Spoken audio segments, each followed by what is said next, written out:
Morning to all.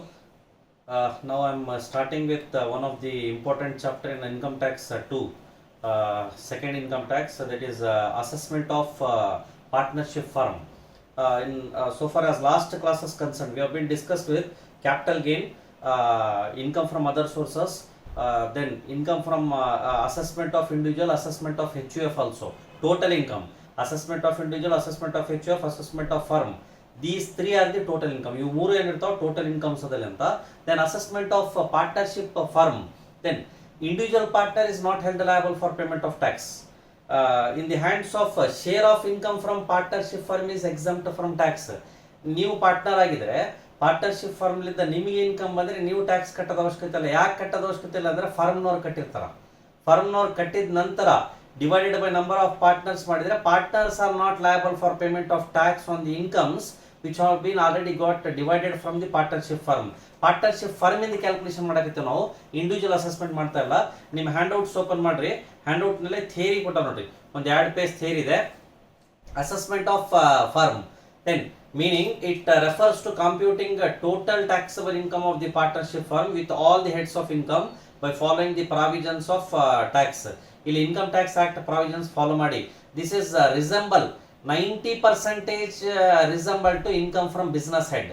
Business head ನಲ್ಲಿ ಏನ್ ಬರ್ತದೆ 90% ಸೇಮ್ ಈ ಹೆಡ್ ನಲ್ಲಿ ಕಾಣ್ತೀವದಲ್ಲಿ ಅಂತ. ದೆನ್ ಇಲ್ಲಿ ಅಲ್ಲಿ ಏನ್ ಮಾಡ್ತಿದ್ವಿ ನಾವು ಬಿಸ್ನೆಸ್ ಹೆಡ್ ನಲ್ಲಿ ಸ್ವಲ್ಪ ರಿವೈಸ್ ಮಾಡ್ಕೊಡ್ರಿ.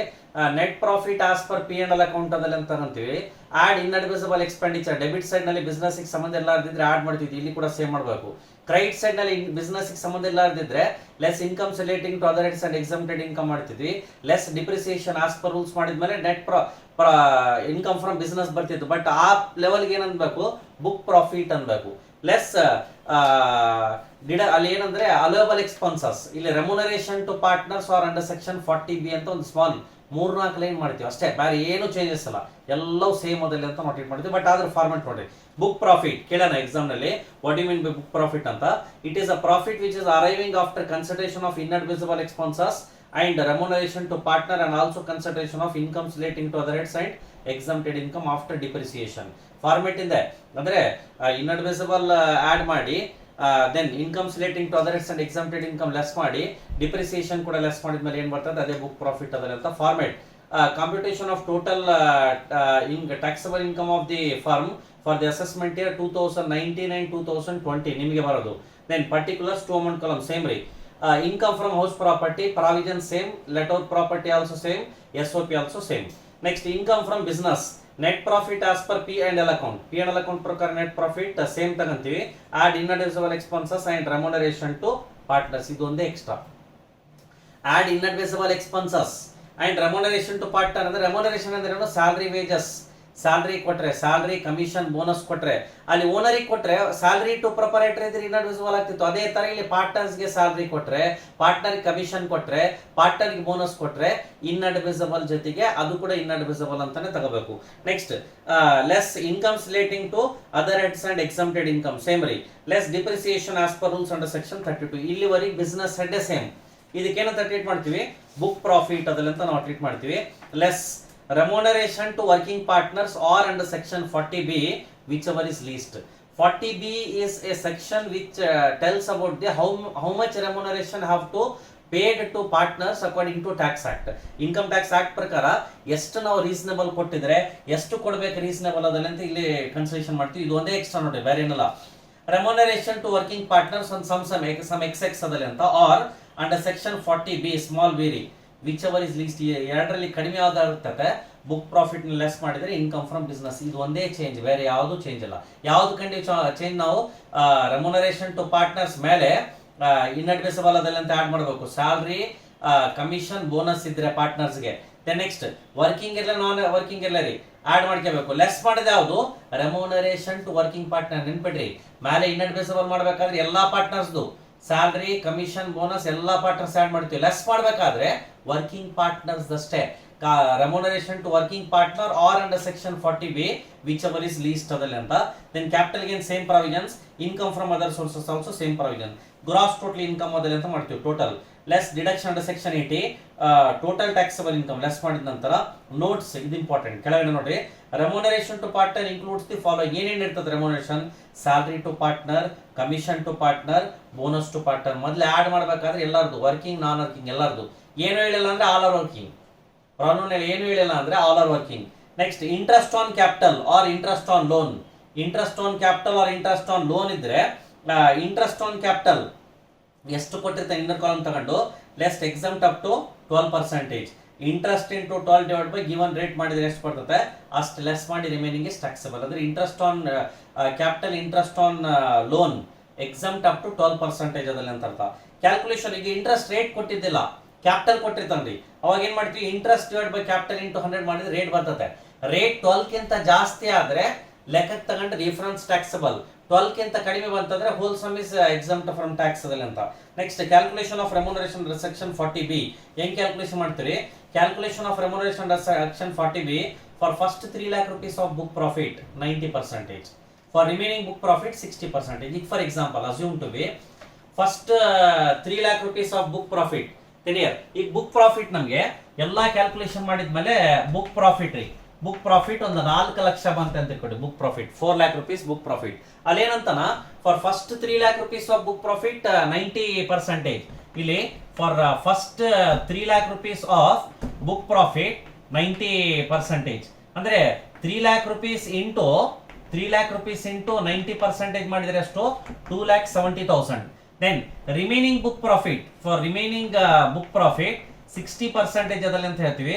ದೆನ್ ರಿಮೈನಿಂಗ್ ಅಂದ್ರೆ ಅಷ್ಟೇ 4 lakh rupees ನಲ್ಲಿ 3 lakh rupees ಯೂಸ್ ಮಾಡಿವಿ ಆಲ್ರೆಡಿ ಆಸ್ ಎಕ್ಸಾಂಪಲ್ ಹೇಳಕತ್ತೀನಿ 4 lakh ನಲ್ಲಿ 3 lakh ಯೂಸ್ ಮಾಡಿವಿ ದೆನ್ 90% ಮಾಡಿದ್ವಿ ರಿಮೈನಿಂಗ್ ಮೇಲೆ ಎಷ್ಟು 60% ರಿಮೈನಿಂಗ್ ಮೇಲೆ 60% ರಿಮೈನಿಂಗ್ ಎಷ್ಟು ಹೊಡೆದಿದೆ 1 lakh ಗೆ 60% ಅಂದ್ರೆ 60,000 rupees plus 2,70,000 3,30,000 rupees is remuneration under section 40B. ಈಗ actual remuneration ಕೊಟ್ಟಿರ್ತಾನ actual remuneration ಒಂದು 2 ಲಕ್ಷ ಇರ್ತದೆ 40B ಪ್ರಕಾರ ಕ್ಯಾಲ್ಕುಲೇಷನ್ ಮಾಡಿ 330 whichever is least is allowed ಇಲ್ಲಿ ಫಾರ್ಮ್ಯಾಟ್ ಅಲ್ಲಿ ಇದೆ ನೋಡಿ whichever is least is allowed to deduct from the book profit ಅದಲ್ಲಿ ಅಂತ ಅರ್ಥ.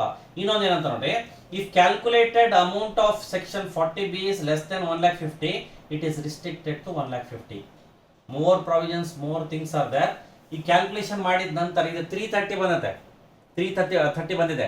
ಈಗ ಇನ್ನೊಂದು ಕೇಸ್ ಅಲ್ಲಿ ಬರೀ 1 ಲಕ್ಷ ಇತ್ತು ಅಂತ 1 ಲಕ್ಷಕ್ಕೆ 90% 90,000 ಆಯ್ತು 1,50,000 ಕಿಂತ ಕಡಿಮೆ ಇದ್ರೆ ಅವಾಗ ಏನ್ ಮಾಡಬೇಕು 1,50,000 rupees minimum.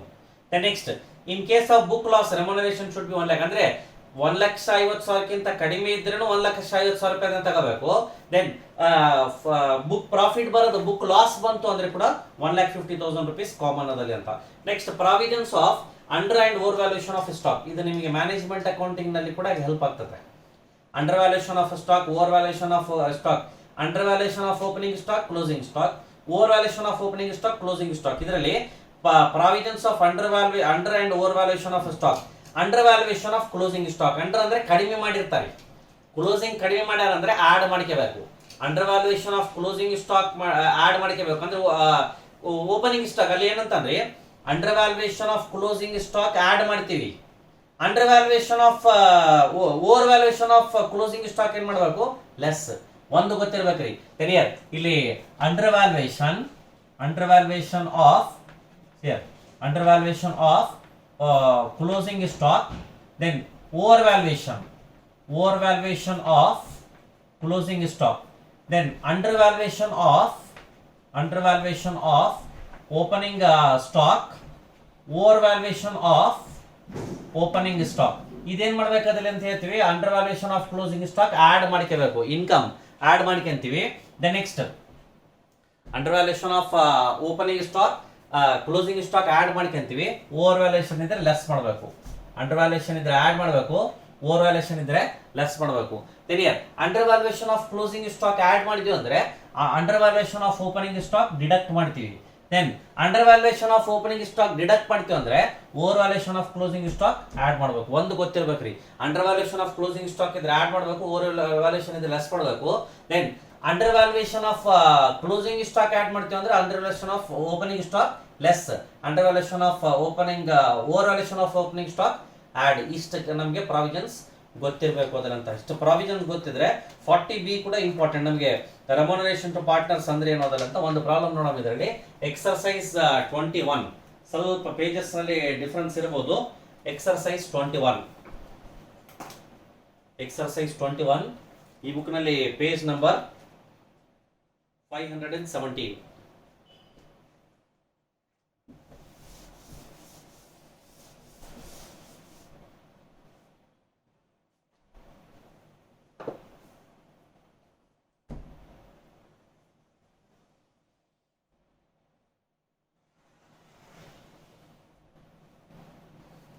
Page number 517, exercise 21, assessment of firm. Then here, ಏನು ಕೊಟ್ಟ ನೋಡಿ ಪ್ರಾಬ್ಲಮ್ ನಲ್ಲಿ, X, Y and Z are equal partners in a firm, sharing profits and losses equally. ಅಂದ್ರೆ ಪ್ರಾಫಿಟ್ ಶೇರಿಂಗ್ ರೇಷಿಯೋ 1:1:1 ಇದೆ. Z is non working partner. Z non working ಅಂದ್ರೆ X and Y working. Next ಏನು ಕೊಟ್ಟಿಲ್ಲ ಅಂದ್ರೆ all are working. The following is their profit and loss account for the year ended 31/3/2019. Then credit side ನಲ್ಲಿ ನೋಡಬೇಕು, P&L account ಕೊಟ್ಟಿದ್ದಾಗ major head of income is income from business. Then credit side ನಲ್ಲಿ gross profit ಇದೆ income from business. Rent from building let out ಅಂದ್ರೆ income from house property. Interest on bank term deposit ಅಂದ್ರೆ income from other sources. Then debit side ನಲ್ಲಿ salary to staff ಇದೆ, salary to partners ಅದನ್ನು ಕೊಟ್ಟಾನೆ. Interest on capital 20% ಅಂತ ಕೊಟ್ಟ ನೋಡಿ ಅವರೇ, ಅಂದ್ರೆ ನಮಗೆ 12% ತನ ಎಕ್ಸಾಮ್ ಇದೆ. ಈಗ ಸ್ಯಾಲರಿ ಟು ಸ್ಟಾಫ್ ಅದಲ್ಲಿ ಅಂದ್ರೆ ಏನು ಅಡ್ಜಸ್ಟ್ಮೆಂಟ್ ಅಲ್ಲಿ ಏನು ಕೂಡ ಇದ್ದಿಲ್ಲ ಅಂದ್ರೆ ಎರಡು ಅಡ್ಜಸ್ಟ್ಮೆಂಟ್ ಅದಾವ್ರಿ, A and B. ಏನು ಕೊಟ್ಟಿಲ್ಲ ಅಂದ್ರೆ ಅಡ್ಮಿಸಬಲ್. ಸ್ಯಾಲರಿ ಟು ಪಾರ್ಟ್ನರ್ ನಾನು ಹೇಳಿದೆ, remuneration to partner include salary, commission, bonus. ಯಾರಿಗನ ಕೊಡ್ಲೆ ಸ್ಯಾಲರಿ, ಕಮಿಷನ್, ಬೋನಸ್ ಯಾರಿಗನ ಕೊಟ್ಟಿಲ್ಲ ಆಲ್ವೇಸ್ ಇನ್ಅಡ್ಮಿಸಬಲ್. ಇದು inadmissible. Interest on capital more than 12% inadmissible. Sales tax paid admissible. GST sales tax paid admissible ನೋಡ್ರಿ. Then income tax paid inadmissible. Donation to charitable institution inadmissible. Depreciation inadmissible. General expenditure ಕೆಳಗಡೆ general expenditure include 4,000 being commission paid to Z. Salary, commission, bonus always inadmissible ಅಂದೇನೆ. ಎಷ್ಟು include ಆಗಿತ್ತು ಅಷ್ಟು inadmissible. Next general expenditure ಆಯ್ತು. Advertisement ಏನು ಕೊಟ್ಟಿಲ್ಲ ಅಂದ್ರೆ for the sake of business admissible nature. ಈಗ 1 by 1 ಅದರಲ್ಲಿ ಮೇಜರ್ ಹೆಡ್ ಯಾವ್ದಿದೆ, ಇನ್ಕಮ್ ಫ್ರಮ್ ಬಿಸ್ನೆಸ್ ಇದೆ. Roman 1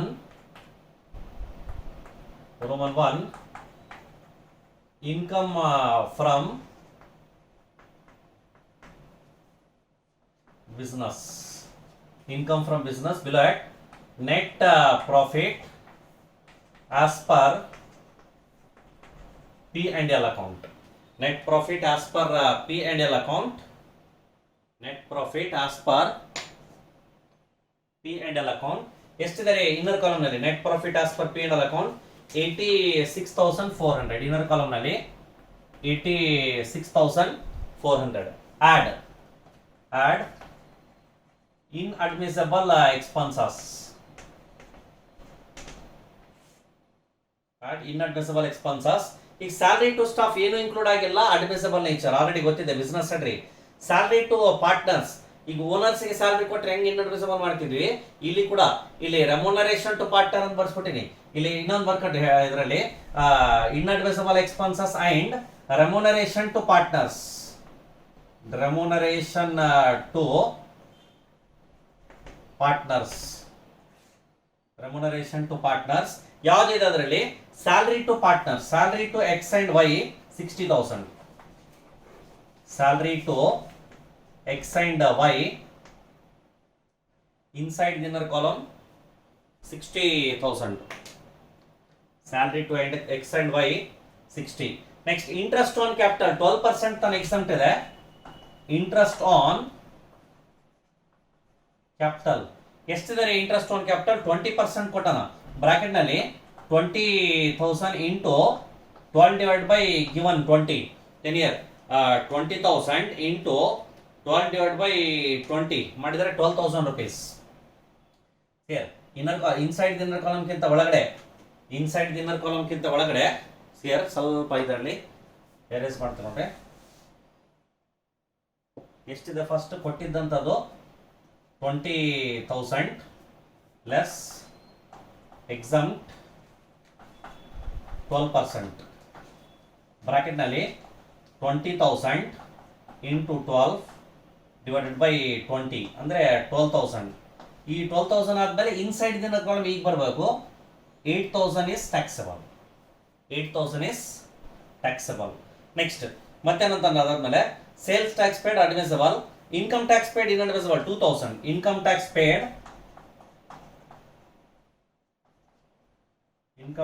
paid 2,000. Next income tax paid ಆದ್ಮೇಲೆ ಡೊನೇಷನ್ಸ್ ಯಾರಿಗಿನ ಕೊಟ್ಟಿಲ್ಲ always inadmissible. Donation 1,000. Donation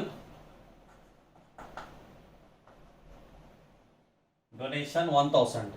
next depreciation consider separately 3,000. Depreciation bracket ನಲ್ಲಿ consider separately 3,000. Depreciation bracket consider separately 3,000. General expenditure ಏನಂತಾನ ಬರೇ general expenditure ಏನು adjustment ಇದೆಯಲ್ಲ ಅಂದ್ರೆ ಅಡ್ಮಿಸಬಲ್ ಆಗ್ತಿತ್ತು. ಬಟ್ ಜನರಲ್ ಎಕ್ಸ್ಪೆಂಡಿಚರ್ 5,000 ಇದೆ. General expenses include 4,000 being commission paid to Z. Salary, commission, bonus to partner always inadmissible. Write down. Commission to Z 4,000. Commission to Z 4,000. Commission to Z 4,000. Advertisement ಸಂಬಂಧ ಇಲ್ಲ, ಬೇರೆ ಯಾವುದು ಕೂಡ consultation ಮಾಡಲ್ಲ. ಇಲ್ಲಿ total ಮಾಡ್ತೀವಿ. ಯಾವುದಿದೆ 60,000 ರುಪೀಸ್ ಒಂದಿದೆ, ಪ್ಲಸ್ 8,000 ರುಪೀಸ್ ಒಂದಿದೆ, ಪ್ಲಸ್ 2,000 ರುಪೀಸ್ ಒಂದು ಕೊಟ್ಟಣ, ಪ್ಲಸ್ 1,000 ಒಂದಿದೆ, ಪ್ಲಸ್ 3,000 ಒಂದಿದೆ, ಪ್ಲಸ್ 4,000 ಒಂದಿದೆ. ಟೋಟಲ್ 78,000.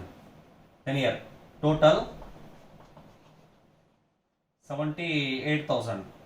ಈ 78,000 ಟೋಟಲ್ ಮಾಡಿದ ನಂತರ ಇಲ್ಲಿ ಇನ್ನರ್ ಕಾಲಮ್ ಮೇಲೆ ಅಂದ್ರೆ 78,000 plus 86,400 1,64,400 1,64,400 less same business set ನೋಡಿ, ಲೆಸ್ ಇನ್ಕಮ್ಸ್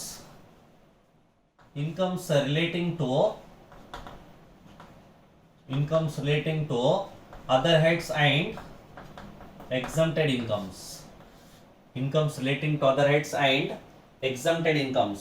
ಯಾವ್ದು ಇದರಲ್ಲಿ rent from building, rent from HP or building ಅದಲ್ಲ ಅಂತ, rent from let out property, rent from house property or let out property same ರೀ. Rent from let out property ಎಷ್ಟಿದೆ 6,000. Next interest on bank deposit,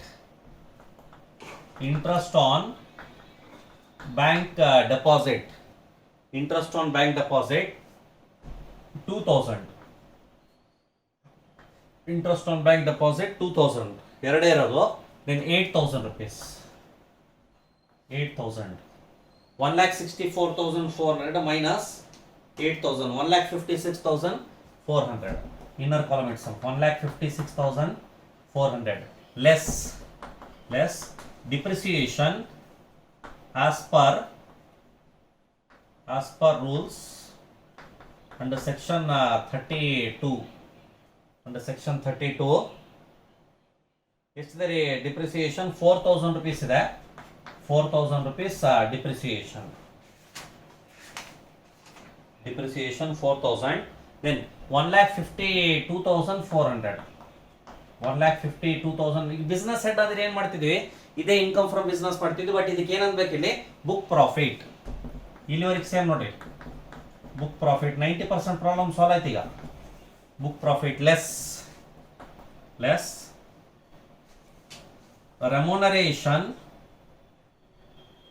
remuneration to working partners or under section 40B whichever is least. remuneration to working partners, ಇಲ್ಲಿ working ನೋಡ್ರಿ, ನಾನ್ working ಅಲ್ಲ. ಇಲ್ಲಿ add ಮಾಡಬೇಕಾದ್ರೆ ನಾನ್ working ಎಲ್ಲವೂ ಇಲ್ಲಿ working ಅಷ್ಟೇ. remuneration to working partners or under section 40B whichever is least. here ಇಲ್ಲಿ ಕೆಳಗಡೆ remuneration to working partners, remuneration to working partner.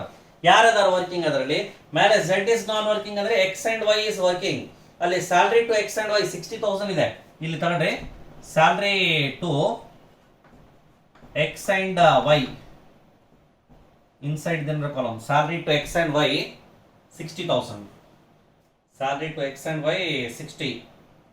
Then general expenditure ಅಲ್ಲಿ ಕೆಳಗಡೆ ಬಿ ಪಾಯಿಂಟ್ ಅಲ್ಲಿ ಕೊಟ್ಟಿದ್ದ ಇಂಟ್ರೆಸ್ಟ್ ಆನ್ ಕ್ಯಾಪಿಟಲ್ ಬರಲ್ರಿ. General expenditure paid include 4,000 being commission paid to Z.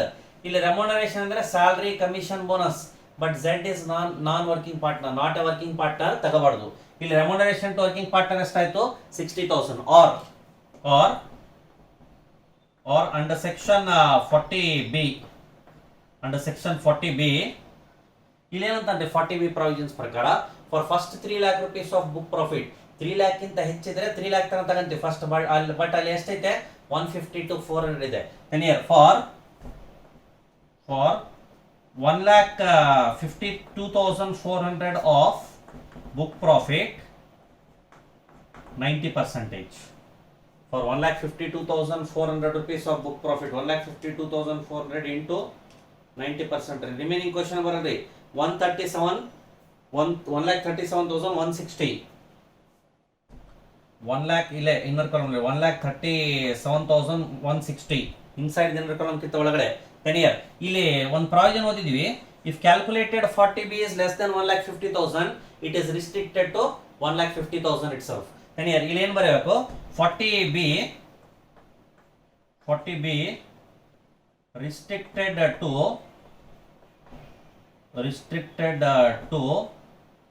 1,50,000. 40B restricted to 1,50,000. ಈಗ remuneration to working partner 60, 40B 1,50,000, whichever is least is allowed to deduct. ಇಲ್ಲಿ ಕೆಳಗಡೆ whichever is least ಯಾವ್ದು ಇರ್ತದೆ ಅದು least is 60,000. then here ಇಲ್ಲಿ least 60,000 rupees ಅಂದ್ರೆ 1,52,400 minus 60,000 ಮಾಡಿದ್ರೆ 92,400 income from business. 92,400 income from business. 92,400 income from business. next ಇದಾದ್ಮೇಲೆ income from house property, income from other sources, simple ಅದಾವೆ. then here next ಮಾಡಮ್ಮ Roman 2.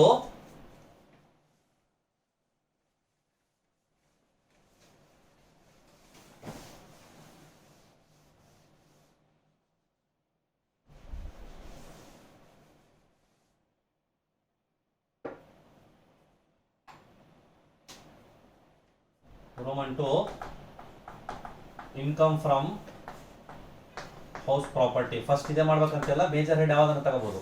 then rent received ಏನ್ ಕೊಟ್ಟ ನೋಡಿ ಅದರಲ್ಲಿ ಇನ್ಕಮ್ ಫ್ರಮ್ ಲೆಟ್ ಔಟ್ ಪ್ರಾಪರ್ಟಿಗೆ related rent received. ಅಲ್ಲಿ rent from taxable income from house property ಅಂದ್ರೆ ಮತ್ತೆ ಕ್ಯಾಲ್ಕುಲೇಷನ್ ಮಾಡಬಾರ್ದು. Rent received being gross annual value, rent received being gross annual value. Inner column ನಲ್ಲಿ 6,000 ಲೆಸ್ ಮುನ್ಸಿಪಲ್ ಟ್ಯಾಕ್ಸ್ ಪೇಡ್, ಏನಾದ್ರು ಐತೆ ನೋಡ್ರಿ. ಈಗ ಡೆಬಿಟ್ ಸೈಡ್ ನಲ್ಲಿ ಮುನ್ಸಿಪಲ್ ಟ್ಯಾಕ್ಸ್ ಪೇಡ್ ಅಂತ ಕೊಟ್ಟು ಸ್ವಲ್ಪ ನೆನ್ಪಿಡ್ರಿ, ಡೆಬಿಟ್ ಸೈಡ್ ನಲ್ಲಿ ಮುನ್ಸಿಪಲ್ ಟ್ಯಾಕ್ಸ್ ಪೇಡ್ ಅಂತ ಕೊಟ್ಟು ಕೆಳಗಡೆ municipal tax paid pertains to house property let out ಅಂತ ಅಡ್ಜಸ್ಟ್ಮೆಂಟ್ ಅಲ್ಲಿ ಕೊಟ್ಟರೆ ಅಷ್ಟೇ ಹೌಸ್ ಪ್ರಾಪರ್ಟಿ, ಇಲ್ಲಾಂದ್ರೆ ಬಿಸ್ನೆಸ್. ಅದು ಇಲ್ಲಿ ಯಾವ್ದು ತರ ಕೊಟ್ಟಿಲ್ಲ, ಬಿಸ್ನೆಸ್ ಗೆ ರಿಲೇಟೆಡ್ ಹೌಸ್ ಪ್ರಾಪರ್ಟಿ ರಿಲೇಟೆಡ್ ಅದೆಲ್ಲ ಅಂತ ಏನು ಕೊಟ್ಟಿಲ್ಲ ಅಂದ್ರೆ ನಿಲ್ ಅದೆಲ್ಲ ಅಂತ ಮಾಡ್ತೀವಿ. then here 6,000 rupees, this is the net annual value less deduction under section 24 below A standard deduction. ಎಷ್ಟು ತಗಂತೀವಿ 6,000 into 30%, 1,800 ಲೆಸ್ ಮಾಡಿದ್ರೆ 4,200 income from house property. 4,200 income from house property. Next Roman 3 income from other sources. ಯಾವ್ದಿದೆ ನೋಡಿ income from other sources ನಲ್ಲಿ interest on bank deposit. I think ಒಂದೇ ಇರ್ಬೋದು, 2,000 rupees ಅದ್ರಲ್ಲಿ ಅಂತಿದೆ. then here interest on bank deposit 2,000. ಒಂದೇ ಇದೆ head, outer column 2000. ಈ ಮೂರು ಹೆಡ್ ಟೋಟಲ್ ಮಾಡಿದ್ರೆ ಗ್ರಾಸ್ ಟೋಟಲ್ ಇನ್ಕಮ್ 92,400 ಬಂದೈತ್ರಿ. ಯಾವುದು business. Then house property 4,200 plus other sources 2,000, total 98,600 gross total income ನೋಡಿ. 98,600 ಲೆಸ್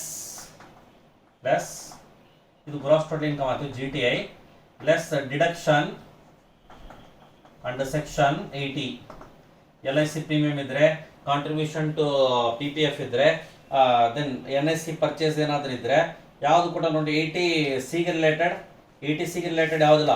ಬಟ್ ಡೊನೇಷನ್ಸ್ ಕೊಟ್ಟಾರ, ಅಪ್ರೂವ್ಡ್ ಇನ್ಸ್ಟಿಟ್ಯೂಷನ್ ಕೊಟ್ಟಾರ ಅಂದ್ರೆ 50% ಎಲ್ಲ ಬರೋದು. ಕನ್ಫ್ಯೂಷನ್ ಆದ್ರೆ ನೀವು ವರ್ಕಿಂಗ್ ನೋಟ್ ಮಾಡೋದು ಒಳ್ಳೇದು. ಬಟ್ 50% ಒಂದೇ ಇದೆ ಡೈರೆಕ್ಟ್ರಿ. ತೆನಿಯರ್ 80G ಡೊನೇಷನ್ಸ್ ಬ್ರಾಕೆಟ್ ನಲ್ಲಿ 1000 ಇಂಟು 50%, 1000 ಇಂಟು 50%, 500 ಲೆಸ್ ಮಾಡಿ 98,100 ಟೋಟಲ್ ಟ್ಯಾಕ್ಸಬಲ್ ಇನ್ಕಮ್. ಈಗ ನೋಡಿ ನೋಟ್ಸ್ ಹೆಂಗ್ ಬರಿಬೇಕು ಅದನ್ನಂತ ಈ ಪ್ರಾಬ್ಲಮ್ ನಲ್ಲಿ. ಹೆಂಗ್ ಎಕ್ಸಾಮ್ ವಿತೌಟ್ ನೋಟ್ಸ್ ಎಕ್ಸಾಮ್ ನಲ್ಲಿ ಮಾರ್ಕ್ಸ್ ಎಕ್ಸೆಪ್ಟ್ ಮಾಡಲ್ಲ. ಏನ್ ಬರಿಬೇಕು ಪ್ರಾಬ್ಲಮ್ ನೋಡಿ ಒಂದ್ಸಲ. Salary to staff is admissible ಬರಿಬಹುದು. Then salary to partners are inadmissible. Then interest on capital exempt up to 12%. Then income tax sales tax ಬರೋದು ಅವಶ್ಯಕತೆ ಇಲ್ಲ. Then donation to charitable institution eligible for ETC 50% deduction. Next, general expenditure include commission paid to Z is inadmissible. Then rent from building related to house property, income interest on bank term deposit related to income from other sources not to be gross up. Then ಇನ್ನೊಂದು very important ಯಾವುದು 40B calculation ಮಾಡಿದೀವಿ. then here 40B remuneration under section 40B restricted to rupees 1,50,000. ಯಾಕಂದ್ರೆ 1,50,000 ಕಡಿಮೆ ಇತ್ತು, 1,50,000 ತಗೊಂಡಿವಿ. Restricted to remuneration under section 40B restricted to rupees 1,50,000. ಇಷ್ಟು ಬರೆದ್ರೆ ಸಾಕು. 15 ಮಾರ್ಕ್ಸ್ ಅಲ್ಲಿ ಒಂದು ಕೂಡ ಲೆಸ್ ಆಗ್ಲಿಕ್ಕೆ ಸಾಧ್ಯತೆ ಇಲ್ಲ ಅದನ್ನ ಅಂತ. Right. The next problem will discuss in next class. Thank you.